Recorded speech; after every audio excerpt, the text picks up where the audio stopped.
میں آپ لوگوں کو بتانا چاہوں گا کہ حضرت امام حسین رضی اللہ تعالی عنہ نے اپنی شہادت کو آخر میں کیوں رکھا؟ آپ آخر میں شہید کیوں ہوئے؟ اس لیے کہ امام کو پتا تھا، حضرت امام حسین جانتے تھے کہ میرے شہید ہونے کے بعد کوئی بھی شہید نہیں ہوگا۔ تاریخ گواہ ہے، تاریخ بتاتی ہے کہ حضرت امام حسین کی شہادت کے بعد کوئی بھی شہید نہیں ہوا، یہاں تک کہ آپ کے بیٹے، آپ کے خاندان کی روح رواں، آپ کی نسل پاک کا بنیادی پتھر حضرت امام زین العابدین بھی شہید نہیں ہوئے۔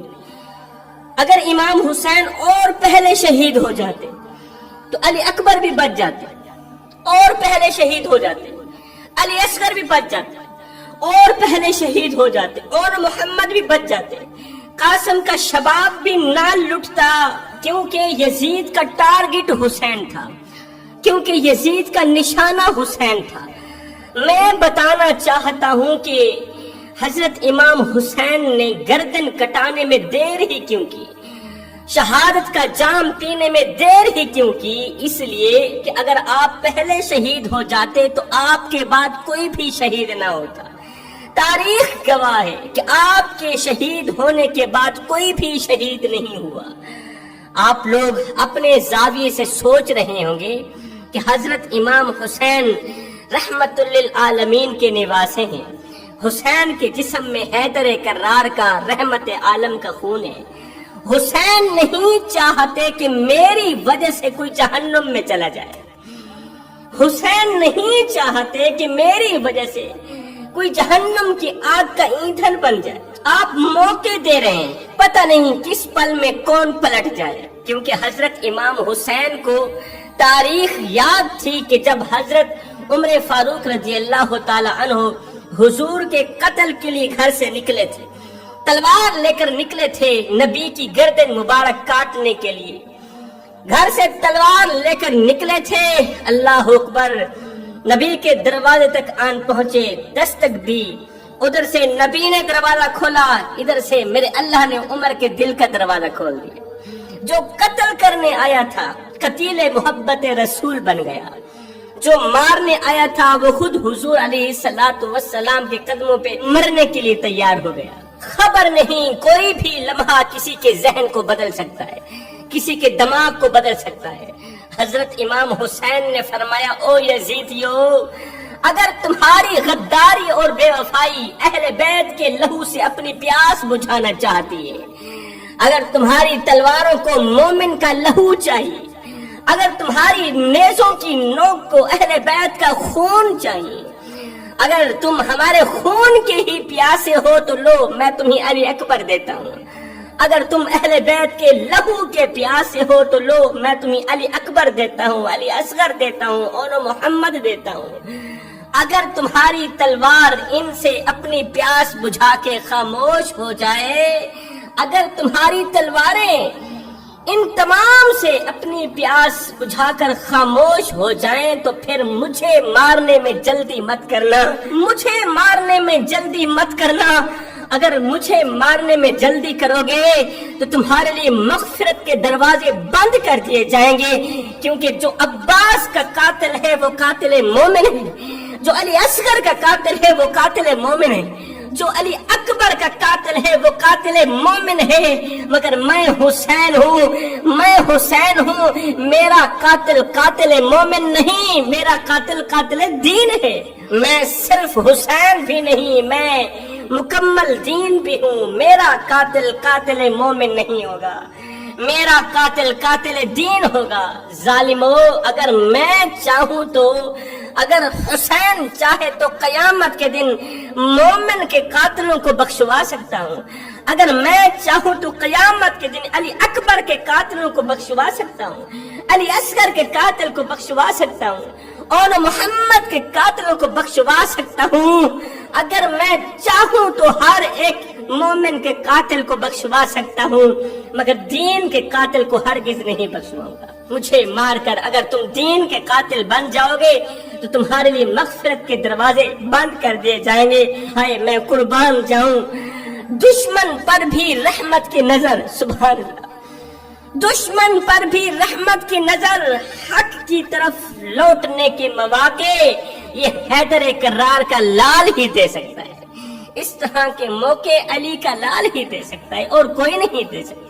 میدان کربلا میں جانے سے پہلے میدان کربلا میں اترنے سے پہلے آپ نے اپنی بہن حضرت سیدہ زینب سے جب آخری ملاقات کی تو آپ کی آخری ملاقات کچھ اس انداز سے تھی، خلاف معمول تھی، کہ جیسے ہی آپ حضرت سیدہ زینب کے پاس پہنچے تو آپ کی بہن حضرت سیدہ زینب نے سب سے پہلے تو حضرت امام حسین کے گلے کو چوما، پھر حضرت امام حسین کی زلفوں کو بوسہ دیا، پہلے گلے کو چوما پھر زلفوں کو چوما، اور حضرت امام حسین نے بھی اپنی بہن کی پہلے کلائی چومی پھر ہاتھ چومے۔ بہن بول پڑی، اے میرے ویر، میرے بھائی، آج تو خلاف معمول ہی کام چل رہا ہے، پہلے میری پیشانی چومتے تھے، آج خلاف معمول آپ نے میرے ہاتھ کیوں چومے اور میری کلائیوں کا بوسہ کیوں لیا؟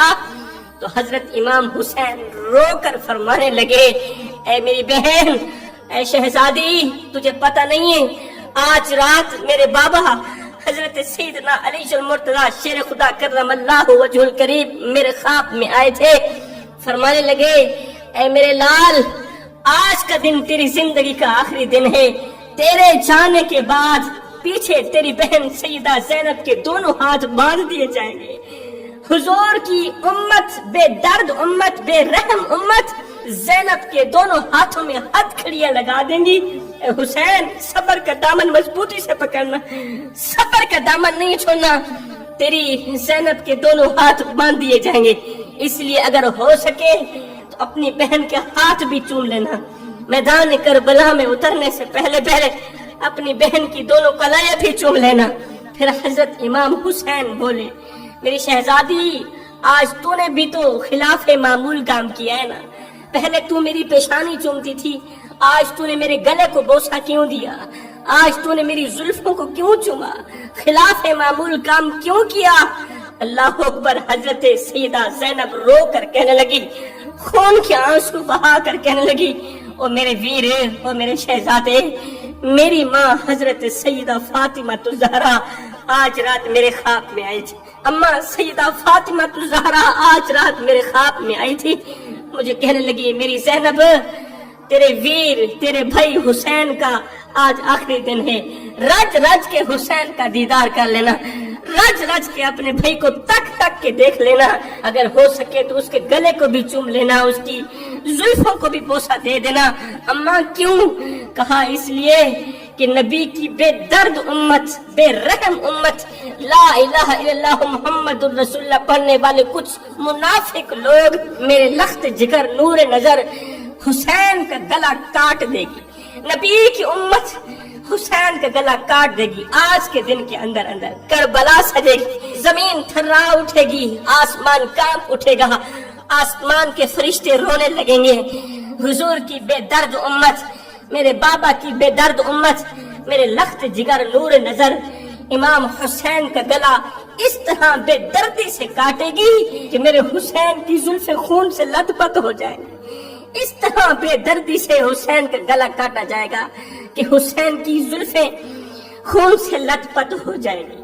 ہائے، اس آخری ملاقات کے بعد حضرت امام حسین نے صبر کو کلیجے سے لگایا، علی المرتضی شیر خدا کرم اللہ وجہ الکریم کے حوصلے کو اپنا سینہ بنایا، رسول پاک کی دعا کو اپنا ہتھیار بنایا، بیٹھ گئے گھوڑے پر، پکڑ لی لگام، اس طرح پکڑی جیسے کائنات کا سارا نظام مٹھی میں آ گیا ہو۔ امام حسین کربلا میں اترے، حسین کی تلوار نیام سے باہر نکلی، ہائے بھوکا ہے حسین، پیاسا ہے حسین، لاشوں کے لاشیں اٹھا چکا ہے حسین، جوان بیٹے کی جوانی لٹا چکا ہے حسین، 71 قربان کر چکا ہے حسین۔ یزیدی سوچنے لگ گئے کہ علی اکبر کی جوانی لٹ گئی، حسین کی کمر جھک گئی ہوگی، حسین کی کمر ٹوٹ گئی ہوگی، قاسم کا شباب لٹ گیا، حسین کمزور ہو گیا ہوگا، حسین کا جگرا پھٹ گیا ہوگا،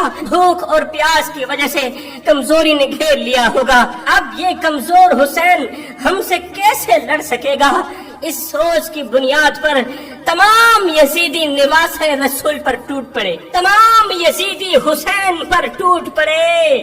مگر جب امام علی مقام امام حسین نے اپنی تلوار ہوا میں لہرائی، علی کے شیر کی تلوار پورے میدان میں چھا گئی، علی کے شیر کی تلوار پورے میدان میں چھا گئی۔ جب حیدر کرار کا شیر یزیدیوں پر حملہ آور ہوا تو یزیدیوں کے لاشوں کے ڈھیر لگ گئے۔ تلوار ایسے چمک رہی تھی جیسے لگتا تھا آسمان کے سارے تارے تلوار میں سما گئے ہوں، آسمان کے سارے تارے تلوار میں سما گئے ہوں۔ ایسا لگتا تھا جیسے حیدر کرار کا بازو حسین کے بازو میں سما گیا ہو، ایسا لگتا تھا جیسے صدیق کی صداقت، فاروق کی عدالت، عثمان کی سخاوت، سیدنا علی مرتضی شیر خدا کی شجاعت حسین کے سر پر پہرا دے رہی ہو۔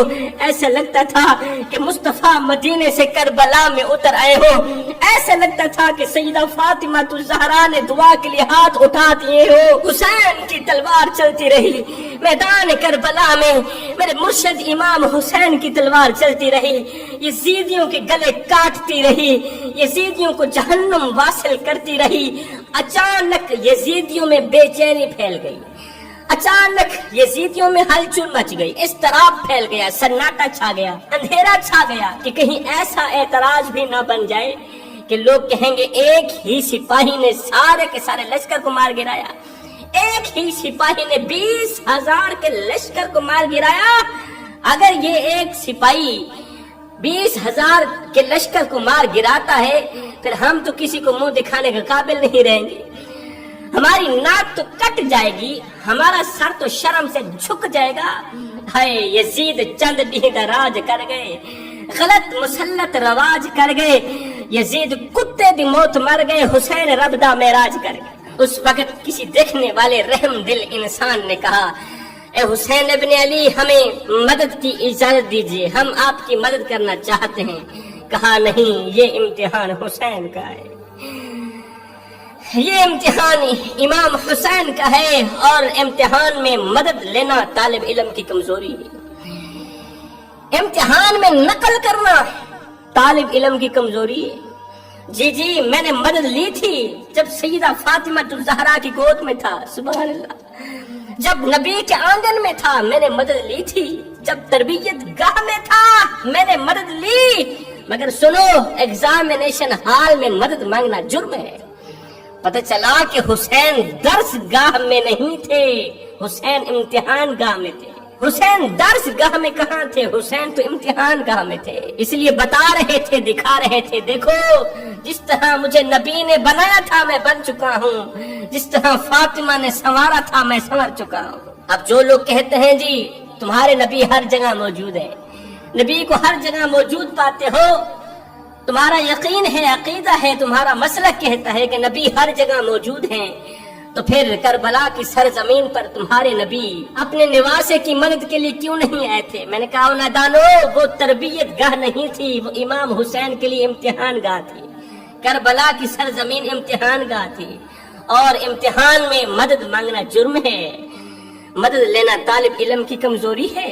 حسین کی تلوار چلتی رہی، یزیدیوں کے گلے کاٹتی رہی، یزیدیوں کو فنار کرتی رہی، اب اس تلوار کو کوئی نہیں روک سکتا۔ ہائے بھوکا ہے حسین، پیاسا ہے حسین، لاشوں کی لاشیں اٹھا چکا ہے حسین، جس تلوار کو قاسم کی جوانی نہ روک سکی، اللہ اکبر، جس تلوار کو معصوم اصغر کی پیاس نہ روک سکی، علی اکبر کی جوانی نہ روک سکی، وہ تلوار چلتے چلتے اچانک رک گئی، وہ تلوار اچانک رک گئی۔ کیوں رکی تھی پتہ ہے؟ جس تلوار کو پیاس نہ روک سکی، جس تلوار کو بھوک نہ روک سکی، جس تلوار کو علی اکبر کی جوانی نہ روک سکی، وہ تلوار اچانک کیوں رک گئی تھی؟ اس لیے کہ نماز کا وقت ہو گیا تھا۔ اللہ، امام حسین نے اچانک تلوار روک لی، یزیدی تعجب میں پڑ گئے، جس تلوار کو بھوک نہ روک سکی، پیاس نہ روک سکی، موت نہ روک سکی، وہ تلوار اچانک کیسے رک گئی؟ اس لیے کہ نماز کا وقت ہو گیا تھا، نماز کا وقت آ گیا، تلوار رک گئی۔ سبق لے لو جوانو، سبق لے لو۔ اے حسین ابن علی، آگے دشمن کھڑا ہے، پیچھے دشمن، دائیں دشمن، بائیں دشمن، تلوار چلنی چاہیے تھی، تلوار کیوں رکی؟ فرمایا چپ کر، نماز اس سے بھی زیادہ اہم ہے، نماز اس سے بھی زیادہ اہم ہے۔ مطلب کہ نماز جہاد سے زیادہ ضروری ہے۔ تم لوگ کتنی آسانی سے نماز چھوڑ دیتے ہو، ذکر اس کا کرتے ہو جو زخمی ہو کر بھی نماز نہ چھوڑے۔ تم صحت مند ہو کے نماز چھوڑ دیتے ہو، ارے ذکر اس کا کرتے ہو جو پیاسا ہو کر بھی نماز نہیں چھوڑتا۔ تم کھا پی کے، شربت پی کے نماز چھوڑ دیتے ہو، ذکر اس کا کرتے ہو جو بھوکا ہے پھر بھی نماز نہیں چھوڑتا۔ تم 3 ٹائم رنگ برنگے کھانے کھا کے نماز چھوڑ دیتے ہو، نام لیتے ہو حسین کا، نقل کرتے ہو یزید کی۔ مجھے بتاؤ حسین تمہارے ساتھ کیسے ہوں گے؟ حسین عاشقوں کے ساتھ ہیں، حسین دوگلوں کے ساتھ نہیں۔ نماز کا وقت آ گیا، حسین کی تلوار رک گئی، حسین سجدے میں چلے گئے، حسین سجدے میں چلے گئے۔ یزیدیوں نے سوچا اگر یہ نماز پڑھ کر فارغ ہوئے تو پھر مارے جائیں گے، پھر کچلے جائیں گے، پھر بجلی چمکے گی، پھر قوت حیدر کرار کا جلوہ دیکھنے کو ملے گا، پھر خیبر شکن کا بیٹا یزید شکن بن کر ابھرے گا۔ اس سے پہلے کہ حسین نماز سے فارغ ہو، سجدے میں ہی اس کا کام تمام کر دو۔ اللہ اکبر، اس سے پہلے کہ یہ سلام پھیرے، سجدے میں ہی اس کا کام تمام کر دو۔ ہائے ایک دم زمین تھرا اٹھی، ایک دم آسمان کانپ اٹھا، رونے والوں کے دل لرز اٹھے، ایک دم فرشتوں میں ہلچل مچ گئی، روح نبی کو صدمہ پہنچا، فاطمہ کا دل ٹوٹا، علی کے کلیجے کو چوٹ پہنچی۔ این سجدے پر ایک ظالم نے امام حسین پر اس طرح کا خطرناک حملہ کیا کہ سر تن سے جدا کر دیا۔ انا للہ و انا الیہ راجعون۔ میں سوچ میں پڑ گیا کہ امام حسین آپ کربلا میں آئے تو شہید نہیں ہوئے، میں سوچ میں پڑ گیا آپ خیمے میں تھے شہید نہیں ہوئے، آپ گھوڑے پر سوار تھے شہید نہیں ہوئے، آپ گھوڑے سے نیچے اترے پھر بھی شہید نہیں ہوئے، آخر آپ نماز میں شہید کیوں ہوئے؟ دراصل وہ ہمیں سبق دے گئے تھے کہ جو نماز کی حالت میں مرے گا وہ حسینی بن کر مرے گا، جو نماز کی حالت میں مرے گا کل قیامت کے دن وہ میں حسین کے ساتھ کھڑا کیا جائے گا۔ اس لیے میں کہنا چاہتا ہوں جوانوں، اگر شراب پی کر مرو گے تو کتے کی موت مرو گے، اور اگر نماز کی حالت میں مرو گے تو مولا حسین کے غلاموں والی موت مرو۔ اقبال کہتا ہے یزید مٹ گیا، یزید کا نام و نشان مٹ گیا، یزید کا تشخص مٹ گیا، میرا حسین کل بھی زندہ تھا، میرا حسین آج بھی زندہ ہے، میرا حسین قیامت تک زندہ رہے گا۔ لیکن جب حضرت امام حسین نے آخری سجدہ کیا، سبحان اللہ، جب حضرت امام حسین نے آخری سجدہ کیا، سجدے میں ہی ظالموں نے آپ کا کام تمام کر دیا، سجدے میں ہی آپ نے شہادت کا جام پی لیا۔ جب آپ نے آخری سجدہ کیا، پیشانی سجدے میں رکھی، تو آخری لفظ آپ کی زبان سے یہ نکلے تھے، آخری جملے یہ تھے، مالک میں تیری تقدیر پر راضی ہو گیا ہوں، مالک زخم سہ کے بھی دیکھ تیرا حسین مسکرا رہا ہے، تیرا حسین رو نہیں رہا، مسکرا رہا ہے، مالک تیری طرف سے جو دکھ آئے میں نے قبول کیے، مالک تیری طرف سے جو درد ملے میں نے قبول کیے، تیری طرف سے جو تکلیفیں آئیں میں نے قبول کی، مالک تجھے راضی کرنے کے لیے میں نے سب کچھ کیا، بتا تو صحیح تو بھی حسین پہ راضی ہوا ہے کہ نہیں ہوا؟